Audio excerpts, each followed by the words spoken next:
स्वाभिमान ग्रामीण विकास संस्थान के तत्वाधान में सम्मान समारोह आज रविवार को जयपुर रोड स्थित रामबाग पैलेस में आयोजित किया गया। सम्मान समारोह के संयोजक डॉक्टर शरण बराला ने बताया कि आपका सम्मान हमारा स्वाभिमान थीम को लेकर सम्मान समारोह में 1500 प्रतिभावान विद्यार्थियों, खिलाड़ियों, विभिन्न क्षेत्रों में उत्कृष्ट कार्य करने वाले और सेवानिवृत्त सरकारी कर्मचारी, आंगनबाड़ी कार्यकर्ता, सहायिका, आशा सहयोगिनी सहित अन्य सेवाभावी लोगों का सम्मान किया गया। डॉक्टर शरण बराला ने कहा कि मेरे जीवन का परम लक्ष्य ही सेवा है। प्रतिभाओं का सम्मान करने से उनका हौसला और अधिक बढ़ता है, जिससे वे अपने क्षेत्र में और अधिक मेहनत करके सफलता हासिल कर सके। डॉक्टर शरण बराला ने बताया कि सम्मान समारोह में नदी से नदी जोड़ो एवं बिशलपुर पेयजल सिंचाई आपूर्ति हेतु हस्ताक्षर अभियान भी चलाया गया, जिसमें हजारों की संख्या में शामिल युवा, बुजुर्ग, महिलाओं ने हस्ताक्षर करके समर्थन दिया। इधर डॉक्टर शरण बराला आशा सहयोगियों के मानदेय को लेकर भी चिंता जाहिर करते हुए उनकी आवाज को बुलंद करने का काम कर रहे हैं। साथ ही किसानों की सफेद लट से नष्ट हुई फसल और अघोषित विद्युत कटौती को लेकर भी प्रदेश सरकार को जमकर घेरा। इधर डॉक्टर शरण बराला ने उपस्थित सभी से जीवन में हमेशा साथ खड़े रहने और चौमुख क्षेत्र में पानी लाने के लिए चाहे भगत सिंह भी बनना पड़े तो भी तैयार रहे की अपील की, तो जनता का भरपूर जन सहयोग मिला। डॉक्टर शरण बराला ने हर घर, हर खेत पानी, हर युवा को रोजगार और पानी लाओ, चौमू बचाओ का नारा देकर सम्मान समारोह में उमड़े भारी जनसैलाब को किसी भी परिस्थिति में हमेशा साथ खड़े रहने की बात कही। डॉक्टर शरण बराला ने कहा कि किसानों की कर्ज माफी करने वाली प्रदेश सरकार आज किसानों को खून के आंसू रुला रही है। क्षेत्र में सूखा पड़ने से किसान कर्ज के तले दब रहे हैं। उन्होंने कहा कि जल्द ही किसानों की फसल की गिरदावरी करके उनको उचित मुआवजा दिया जाए ताकि किसान खुशहाल जीवन जी सके। इधर सम्मान समारोह में हजारों की संख्या में युवा, बुजुर्ग, महिलाएं, पुरुष और किसान उपस्थित रहे। पहला सुख निरोगी काया के तरुण चौधरी प्रभुदयाल आज का ये कार्यक्रम शरण बराला जी ने बहुत ही बढ़िया कार्यक्रम किया है। हमारे सब महिलाओं का सम्मान किया, आंगनबाड़ी कार्यकर्ताओं का सम्मान किया है और हमारे लिए भविष्य के लिए बहुत कुछ सोचा है उन्होंने कि हमें आपको मानदेय वृद्धि में भी सहायता करेंगे और हमारे जितने भी क्षेत्र चौमू के क्षेत्र वालों के लिए सबके लिए विकास के लिए कार्य करेंगे और जल परियोजना लाने के लिए सोच रखे हैं। वो अपने बहुत ही भव्य कार्य किए और शरण बराला जी ने जितना अच्छा कार्यक्रम किया है शायद हमने अभी चौमू क्षेत्र में नहीं देखा। और हमारे जो मानदेय वृद्धि के लिए, पानी के लिए जो चौमरवासी जो परेशान हो रहे थे ना, उसके लिए शरण बराला जी ने बहुत ही प्रयास करने का कोशिश कर रहे हैं और हमारे लिए बहुत ही गर्व की बात है कि जो इन्होंने हमारे लिए इतना सोचा है। हम आंगनबाड़ी नेताजी को वैसे देखो तो हम शरण बराला जी को चुनना चाहेंगे, क्योंकि ये है ना हमारे कार्यक्रम को और हमें स्थायी बनाने के लिए इन्होंने जो विचार रखे है ना, वो हमें बहुत अच्छा लगा। के लिए कहना चाहती हूँ कि उन्होंने हमें किसी एक छोटी सी नौकरी के लिए अच्छा सम्मान दिया है और हम चाहते हैं कि आगे ऐसे नए लीडर ही आने चाहिए जो समस्त जनता के लिए इतना अच्छा सोचते हैं। जो रिटायर्ड आने पर भी रिटायरमेंट वालों को भी उन्होंने सम्मानित किया है, सरकारी कर्मचारियों को, और हम तो एकदम कम मानदेय पे काम करते हैं। तो फिर हमारे लिए भी उन्होंने ये कहा है कि मैं अगर आ जाऊंगा लीडर बन के तो आंगनबाड़ी वाले वर्कर्स को अच्छा मानदेय दूंगा। इसलिए हम चाहते हैं कि सर वास्तव में ही सर ही आगे लीडर बन के जो हमारे लिए सोचता है उन्हीं को देंगे। अगर सर ने हमारे लिए सोचा है तो हम सर ही को देंगे, किसी और को क्यों। गहलोत जी कह रहे हैं, गहलोत जी बार बार हमें वादे कर रहे हैं कि मैं कांग्रेस सरकार हमें ये कह रही है कि हम आते ये करेंगे वो करेंगे, आंगनबाड़ी वर्कर्स के लिए हम मानदेय करेंगे, परमानेंट कर्मचारी बनाएंगे, लेकिन गहलोत जी ने हमारी नहीं मानी। अभी भी हमें 15% बढ़ाया है खाली मानदेय अभी जाके, और अभी भी हम बार बार सर को कह रहे हैं, गहलोत सरकार को, कि हमारा मानदेय बढ़ाओ बढ़ाओ, लेकिन नहीं बढ़ा रहे वो। हम तो डॉक्टर साहब का ही करेंगे। अगर सरकार बदलेगी तो कुछ नया ही होगा हमारे लिए भी। पहले वाली सरकार ने तो हमें इतनी आंगनबाड़ी वालों का भरोसा तोड़ा है पहले वाली सरकार ने। माँ को नेता होना चाहिए सर को, जो जनता की दुख सुख की सुने, पानी की योजना लिया हुआ है, हर चीज की योजना लिया हुआ है। आज वाला चीज जो दोनों तीन भगवान रामलाल का ही बन गया 10 साल होगी रामलाल एक दिन भी यार कौन पूछे बोल कहीं समस्या सत्ताओं लाख को ओला पड़ता कहीं भी लड़का की कोई कहीं अब बात करें तो यहाँ को बढ़िया नेता होना चाहिए। छोटे बड़े बुजुर्ग, पढ़े लिखे युवा, और सबसे बड़ी समस्या है पानी की। तो आज चौमू में पानी के लिए 20 साल को कोई नहीं बोलता है। एक बार भगवान जी आ जाते हैं, एक बार रामलाल जी आ जाते हैं, लेकिन आज तक कोई नहीं बोला पानी की समस्या के लिए। एक पहली बार नेता है स्वाभिमान संस्था का डॉक्टर शरण जी बराला जो पानी के लिए बोल रहे हैं। मेन समस्या पानी की, दूध की, सब्जी की है, जो सबसे पहले चौमू से ही जाती थी बाहर। आज सब बरत खत्म हो गई है। आज बाजरे की फसल बरसात नहीं होने के कारण, सफेद लट लगने के कारण पूरे के पूरे खेत साफ हो गए। सीकर, चूरू, बाड़मेर, जैसलमेर, चूरू जैसे ही चोमू एरिया में आते थे ऐसी लहलाती फसल मिलती थी। ऐसा लगता था कि हम स्वर्ग में आ गए, कश्मीर में आ गए। दूध दही की नदियां बहती थी, सब्जियां पूरे जयपुर को खिलाते थे। पर आज जो पानी जाने के कारण जो परिस्थिति बनी है, और जो पीने का पानी भी है उसकी यदि हम जांच कराएं, वो पत्थर का पानी है। पीने का शुद्ध पानी वही है जो कच्ची मिट्टी का पानी है या रेड़ी का पानी है। ऐसे में मेरा एक है, जब तक हमारे नदी से नदी जोड़ के पानी या बांध का पानी नहीं आता, राजस्थान सरकार हमें तुरंत हमारे छत के पानी के लिए, होद बनाने के लिए और खेत में पौंड बनाने के लिए सभी को 80% सब्सिडी दे, जिससे हम हमारे बच्चों को स्वास्थ्य बचा सके, हमारे बच्चे ठीक से स्वस्थ रह सके। रोजगार, और ये तो बात की बात है, जब बच्चे स्वस्थ ही नहीं रहेंगे तो हम आगे कर क्या पाएंगे। यदि हमें पूरे भारत में बात करें तो राजस्थान और हरियाणा 2 प्रदेश ऐसे हैं जिसमें नदियां नहीं है। राजस्थान में फिर भी चंबल नदी बहती है, हरियाणा में कोई नदी नहीं है, पर आज संपूर्ण हरियाणा की सिंचाई नहरों से हो रही है, नदियों से जोड़ के। राजस्थान में जिस एरिया में कभी जैसलमेर, बाड़मेर रेगिस्तान कहलाता थे, वहां आज खेत और खलियान लहलाते हैं। बीकानेर, चूरू, झुंझुनू, नागौर, हिमालय का जो मीठा पानी है, हमारे जो गंगा का पानी है, वो वहां पीने को मिल रहा है। सीकर जिले के लिए भी इंदिरा गांधी नहर से योजना बना के पीने के पानी की व्यवस्था की जा रही है। परंतु हमारे यहां जयपुर जिले में अभी तक कोई ठोस कार्य योजना नहीं बनी है। हम भारत एक ऐसी जगह स्थित है जिसके दक्षिण में समुद्र है, और यदि हम उत्तरी भारत की बात करें तो हमारे हिमाचल प्रदेश से अरुणाचल प्रदेश तक हिमालय से घिरा हुआ है भारत।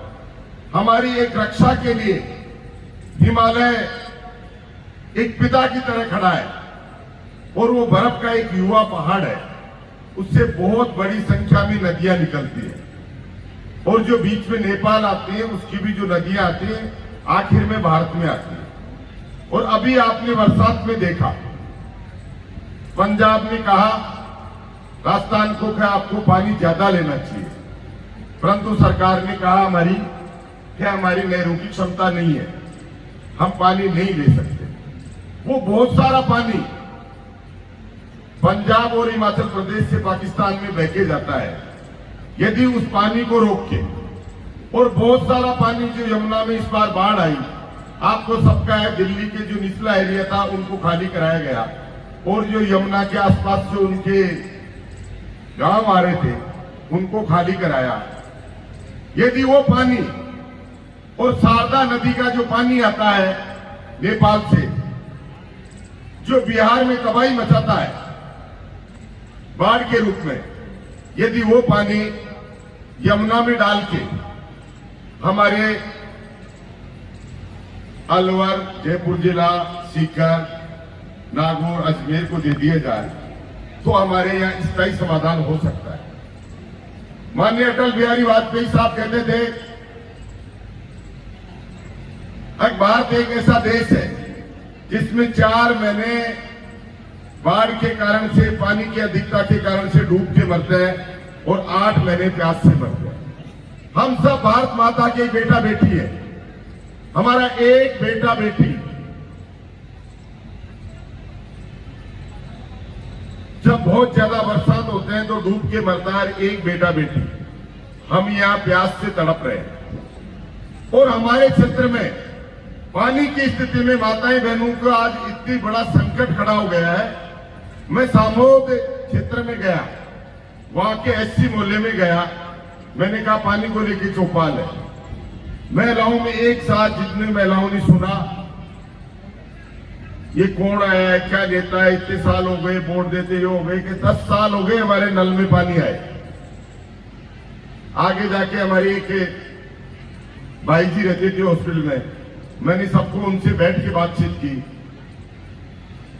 तो उसकी एक ननद आई हुई थी कि भाई साहब मुझे 4 दिन हो गए, मैंने अभी नहाई नहीं।